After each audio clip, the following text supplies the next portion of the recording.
I'm Ezra Kelly. And I'm Kelsey Hollenbeck. Welcome to 91 News on KCPR. First thing we do is we go into class and we make a wall and we write down all the stories for the day. Like today, for instance, we had too many things, and so we'll tend to cut more of the national stuff, unless it's like huge, obviously. We say, okay, we're going to cover this, that, this. We need to get sound for this story and that story, how long they're going to be. And then we start writing, and one person collects the stories, puts them in an order, edits them, and then we practice. And then at 5:25, we go on the air. According to the Associated Press, the Bank of America is backing down on its plans to charge a monthly fee. I'm having them do exactly what they would do if they were a radio news person or a newscaster in quote-unquote real life. We have 5 minutes, exactly. So if we have a hard in at 5:25 and a hard out at 5:30. If we go over, if we have too much news, we get cut off. Los Angeles Dodgers after a 2-year battle to keep the team.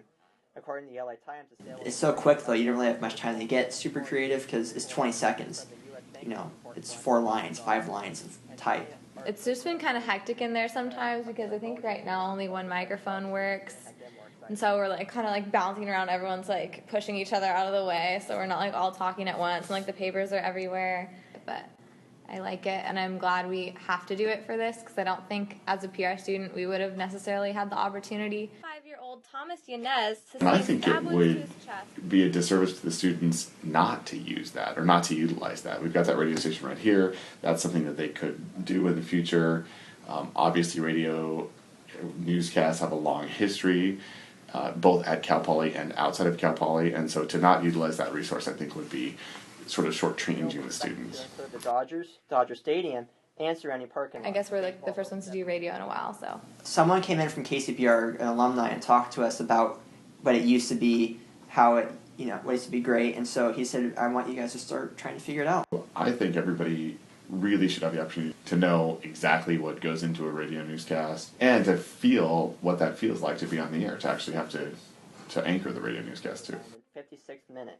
Cal Poly will close out its season in Santa Barbara. Working in a radio station is definitely something that takes practice. I think it's great that journalism is collaborating with KCPR these days because it's been a long time coming. Journalism is definitely apparent in the audio arts. It's great that they're getting experience in our labs and that other people are getting to use our facilities as well. I liked it more than I thought I would. I thought I would be more shy about it, but I think it's definitely a step in the direction that we need to go in terms of being a more cohesive department, and I'm fortunate. I know how the industry is changing, and I know what students are going to have to do. So I think that we're probably taking sort of baby steps toward convergence right now, but the goal is to really look at convergence in the future. And that's your 91 News. Join us each weekday for the latest Cal Poly news, weather, and sports on 91.3 KCPR. I knew I was going to say that was